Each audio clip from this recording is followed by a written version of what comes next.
Hello everybody, welcome back to the channel. My name's James. Today we're going to look at all the problems you can have when you've got no heating in your home. Also, I'll tell you the points at which I think you're going to need to get a plumber out. The last 3 to 4 points you can definitely do yourself, but before that I'm going to show you the first 6 or 7 crucial points that I need you to go through to get your heating going. So number 1 is to find the programmer, find the main source of electricity to the system. Oh. And here we are. So number 1, we need to find out whether the programmer, which is the time clock, which is the thing that says I want heat or I want hot water now, is it actually asking for that? Is it asking for heat and is it asking for hot water? Now behind me, I've got possibly one of the most ancient programmers in the world. This particular programmer is perfect for me to demonstrate to you how to know whether it's calling for heat or not. So let's have a look. So if you look on here, it says hot water off. So as you can see, it's heating's off, water's off. So switch this all the way around to heating on and water on. Now there are obviously loads of different types of programmer out there on the market. The most common one you're going to come across is one that looks a little bit like this. This is a Danfoss, or this one here that's a Honeywell. They tend to have a left and a right side that denotes hot water and heating. Quickly refer to the instruction manual if you have it for your particular programmer, or go online and just type in Google for the instruction manual and you'll find it straight away and get everything so it's calling. Most of the time you'll find that when it's calling there's a little LED light on either side that comes on and that says, yes, I'm calling now, I want there to be heat. But on this ancient piece of technology that I think was around when Chernobyl was going off, all we've got is just this indicator. Nowadays, these are actually a lot more easier to understand. If, like me, you have a system like a Tado in your home, you should be able to do that just using the app by turning everything on there and then going to your receiver to make sure that all the lights are on that, calling for heat and calling for hot water. And if at this point we find that nothing happens and we're completely struggling, then there's a few things you can do before you have to call a plumber. Make sure that our fuse is okay. And by the way, all the tools that I use in this video you can buy on our Amazon store at the links below. Just make sure you use those at the end of the video. So I'm just going to do a continuity test with my electrical testers. If this fuse is okay, we should hear a nice little beep. Hey, hey! So if the fuse is okay and if the power is on and we still don't get any power, there's one last thing I want you to check. Find your fuse board. We're really lucky in this particular house because the fuse board is right next to the boiler and everything. But sometimes you're gonna have to look high and low for this. It could be under the stairs, it could be in the garage. You should really know where this is if you own a home or you're renting somewhere. Get yourself acquainted with where these things are, okay? Have a look and see what maybe relates to the boiler or the heating. And once you've done that, make sure that the trip's in. Aha, boiler. Is the boiler on? Yes, it is. And also these have all just had a little waggle. Yeah, they're all feeling good. Okay, so the boiler's on.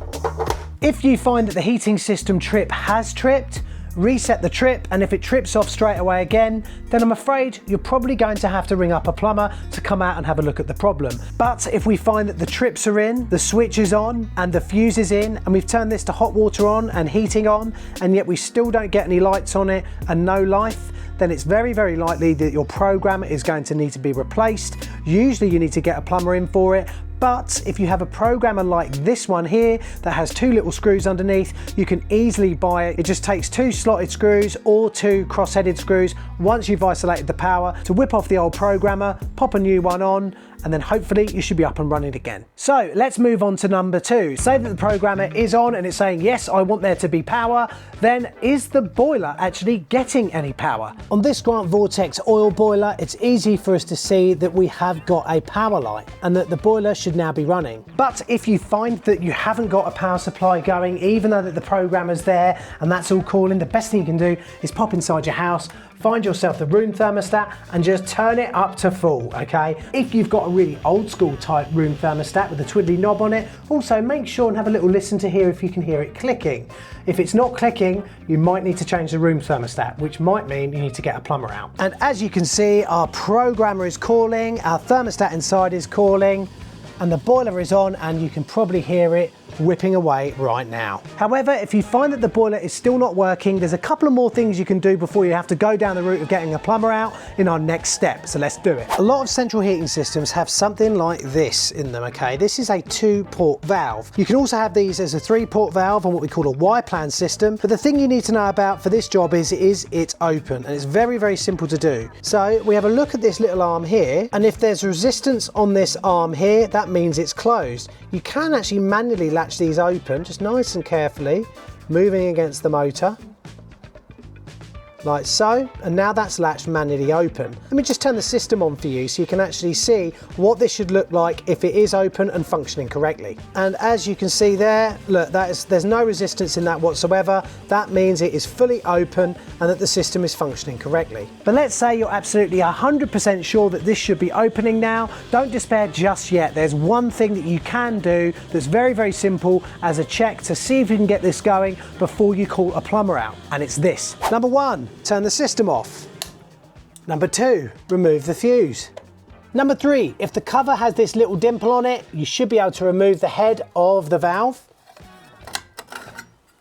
Number 4, locate this small screw here, and there'll be one diagonally opposite on the other top side, just up here. Number 5, pull the head off. Number 6, make sure that this moves nice and freely. If you find that there's any resistance with this when you're doing this particular part of the job, then we know we've actually got a problem with this body here, but often you can free this up just to buy yourself a couple of days before you get a plumber out to replace this. Once you've done that, pop the valve head back on and tighten up your screws. Pop the lid back on, and you're done. However, if you find that your trips are in, the switch is on, the fuse is okay, and the programmer is calling, and the 2-port valve or the 3-port valve still isn't opening up and closing, then you're going to have to replace it. But if you're not happy doing that, or you have to replace the body of the whole valve itself, I'm afraid it's time to call a plumber. But if you're sure that your 2-port and 3-port valves are working perfectly fine, you've got power to the boiler, the little lights on, you can hear the boiler trying to do stuff, and you still do not get hot water and heating going around your system, then you need to move on to our next little step. So now we move on to the central heating pump. The central heating pump is the heart, or the corazon, as they say in Spain. Ha-ha! And it's the thing that pumps around the hot water that our boiler is creating, because the boiler is on at the moment. In this boiler, it's actually quite difficult for us to get to the pump, but a lot of you guys out there who have got system boilers or gas boilers are also going to find that sometimes it's within the boiler casing. If you find that the pump is inside the boiler casing and you've got a gas boiler, it might be a good idea to skip this section and move on to the next that I've got on this job, because there are a few things that you can do as well. And here is our central heating pump.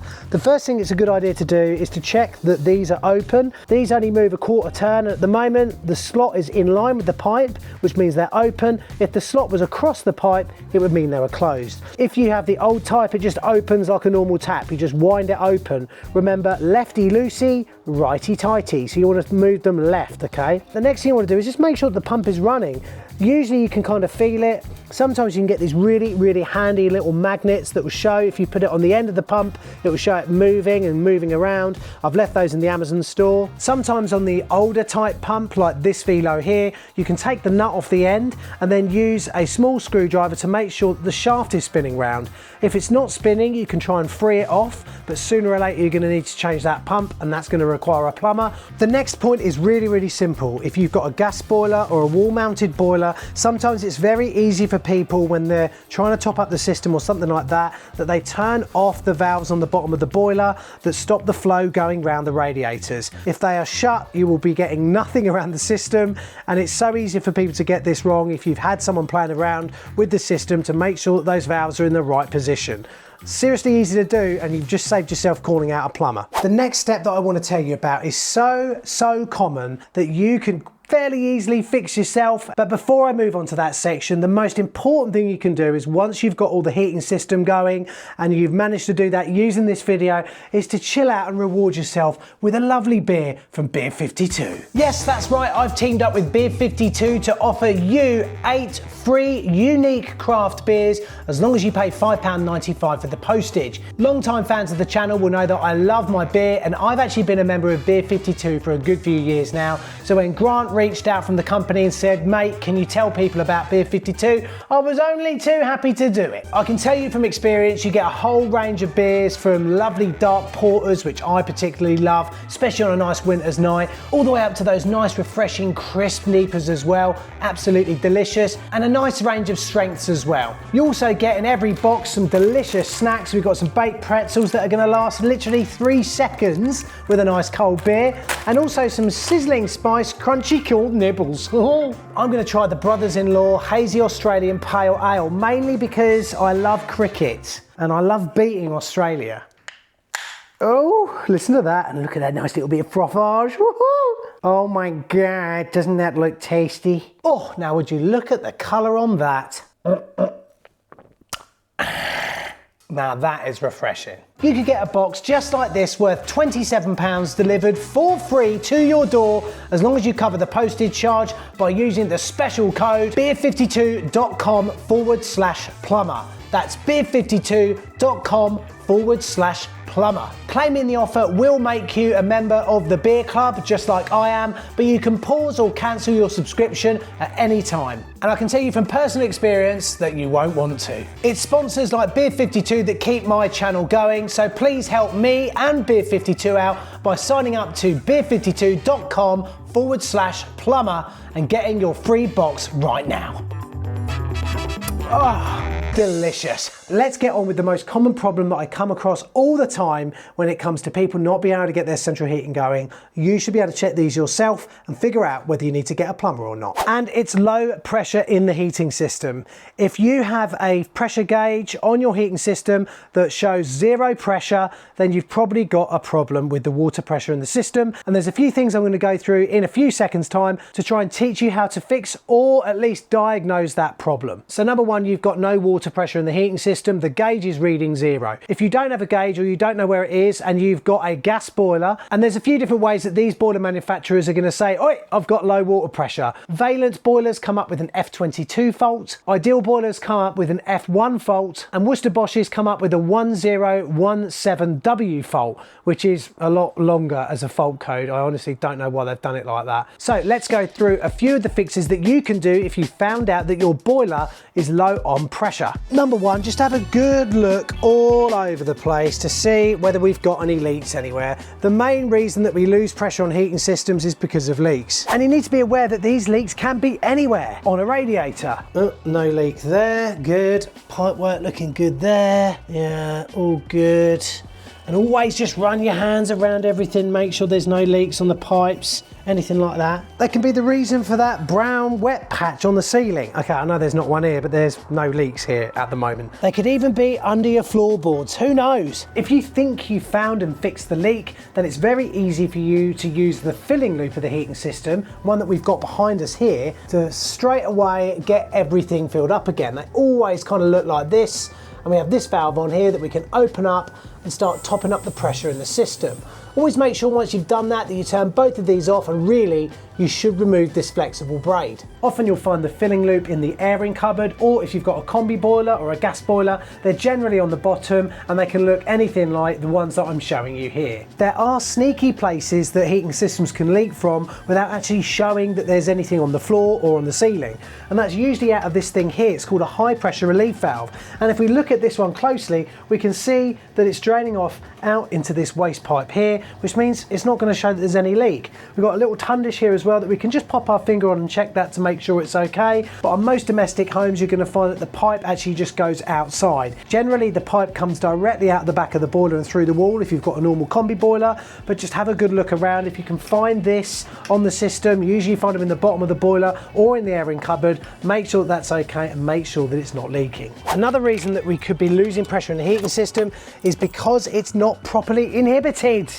And we're very lucky on this job here that I can see that there has been some inhibitor added. This is MC1 Protector from AD. You can buy this and other inhibitors on our Amazon store, and it's super easy to add inhibitor to your heating system. In fact, I just recommend you sling some in anyway just to cancel this off. I've done videos on how to do this and I'll leave links to that in the description below. The other reason on what we call a sealed system that we lose pressure is the fact that the expansion vessel has failed. Now the expansion vessel is just something that has a rubber diaphragm laminate that separates a pocket of air to the heating system water. We find it very difficult on heating systems to pressurize water, and as water gets heated up from cold to hot, it expands naturally, like you see in the kettle that you're boiling whilst watching this video. We can nice and easily compress air, and therefore we use expansion vessels to do that and account for that slight increase in pressure. If the expansion vessel has gone wrong and we've lost that air pocket, it will then dump the water out of what we call a high pressure relief valve. Now, as you've seen, they can go into a ton dish and into a waste pipe, so you don't see that there's been a leak, or they can actually be terminated outside on a small little bit of pipe that you've probably grown a nice climbing rose up against that you can't find anymore. So the way to find out whether your expansion vessel has failed is very, very easy. I'm using this massive expansion vessel here to show you exactly how we test to make sure that we've got air in the expansion vessel still and that it's okay. Probably recognise this off your bike. This is a Schrader valve, and you can just take this little bit off here and we should be able to press this and hear a bit of air coming out. So there we go, I'm pretty sure that's okay. But if you don't have any air out, or even worse still, you have water come out of here, then you've got a problem with the expansion vessel and it needs to be fixed. Sometimes the ones like this, you can feel if they're full of water because they're really, really heavy. If that's the case, you're going to need a new expansion vessel. And I'm sorry to say, you're probably going to have to call a plumber. Finally, once you've done all these steps and you've positively identified that we've got power, the programmer's running, the pump's running, the valves are opening, boiler's running and everything, it must just be something really, really simple. So let's do those little simple things now. If once you've done these simple things, you're still not getting anywhere, you're gonna have to call a plumber. But let's do them now, you can follow me along. Super, super easy. And I recommend you actually periodically do a few of these things every so often on your heating system. Let's go. Number one, make sure that your TRVs are opening. So this is a thermostatic radiator valve. Usually I'd turn that up to 5, but the way to do that is, look, you can take this little head off, and then underneath we've got this small little valve here that opens and closes. Just make sure that that's opening and closing nicely like so. If it's not, you can lightly tap this with a hammer, or you can lightly just give it a tiny little wiggle with a set of grips, which is the way I prefer to do it, to make sure that's freed off. If you find that they're not moving and they're stuck down, you usually give them a good tap and they'll pop up, and hey presto, you'll have heat coming through your radiator. The next thing to do is go to the other end of every radiator as well and make sure the lock shields are open. This is the lock shield end, and currently this one is shut because I can't move it anymore. Remember what I said? Righty tighty, lefty loosey. So we're going to go left like that. We're moving this in a left and anti-clockwise direction. So that opens up. There we go. I would recommend you only move this open about half a turn, and I'm going to explain why in a few seconds time. Do that to every radiator in the house. Next up, and this is super easy, I imagine all of you are going to know how to do this, it's to bleed the radiators. Make sure there's no air in them or anything like that. You can get all that out nice and easily then. Some would say this section should be right at the front of the video, but this video is for people who don't have heating at all in any of the house. So you need to cross off those big umbrella parts of the heating system before we go down into the minutiae of each radiator. So let me show you how you bleed a radiator. So you make sure that your TRV and also your lock shield is open.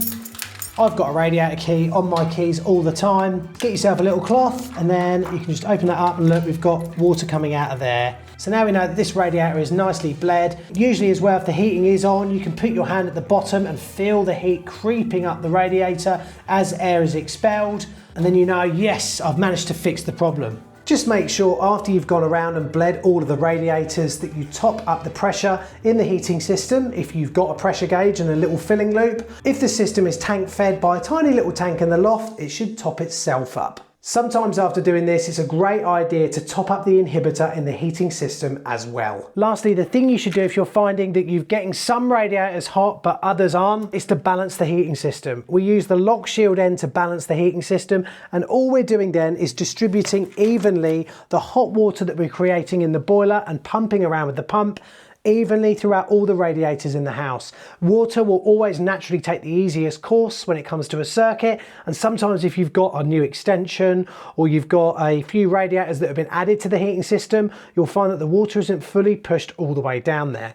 The way to do that is to go to every radiator in the house and shut down the lock shield, wind it all the way shut, and then just give it 1/4 of a turn open, and then wait for 45 minutes, see what happens, and then do that again. I'll show you how I do that on this radiator now. So here's the lock shield, and we're just shutting that now.